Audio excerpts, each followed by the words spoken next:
venez pour le cours de mayo, non? Venez voir. On se prend souvent la tête avec la mayo, on a peur de la rater. Après cette leçon-là, vous la raterez plus du tout. Donc on commence avec un jaune d'œuf, du sel, en quantité suffisante parce que le sel va se dissoudre dans le mélange moutarde et jaune d'œuf, mais il ne se dissoudra plus lorsque vous aurez mis l'huile. Donc j'ai mis du sel, du poivre. On met une belle cuillerée de moutarde et on commence à tourner. Donc d'abord, on a ce mélange-là. Pour réussir une bonne mayo, le plus important, c'est d'incorporer l'huile à la bonne vitesse. Donc soit vous faites couler un filet d'huile et vous tournez au fur et à mesure qu'elle coule pour l'incorporer régulièrement, comme je suis en train de le faire ici.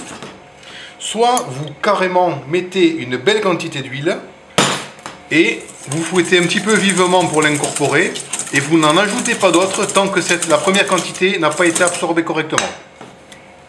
C'est pas compliqué. Là par exemple, vous voyez, j'en remets une belle rasade et je tourne.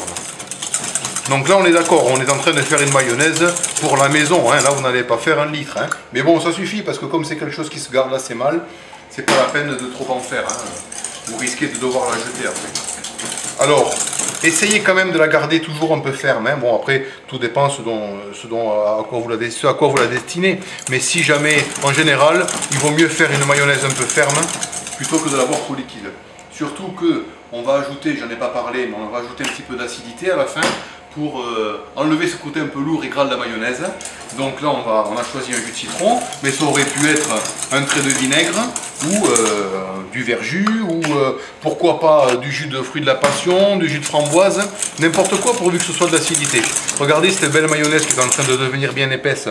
Et vous avez vu, c'est très vite fait. Si vous suivez ces instructions, vous ne la raterez pas du tout. Vous voyez, quand elle commence à être bien ferme comme ça, hop, vous arrêtez. De toute façon, hein, elle va se détendre hein, quand vous allez ajouter le jus de citron. Allez, regardez-moi ça. C'est pas beau ça?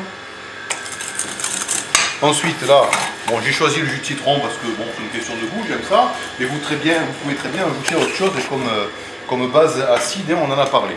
Voilà, hop, un demi-jus de citron, ça suffit. Et là, vous fouettez vivement. Encore une fois, elle va blanchir un petit peu et le jus de citron va apporter sa petite note d'acidité. La mayonnaise, c'est vraiment la sauce émulsionnée, stable de base qu'il faut savoir faire. Et là, elle est réussie.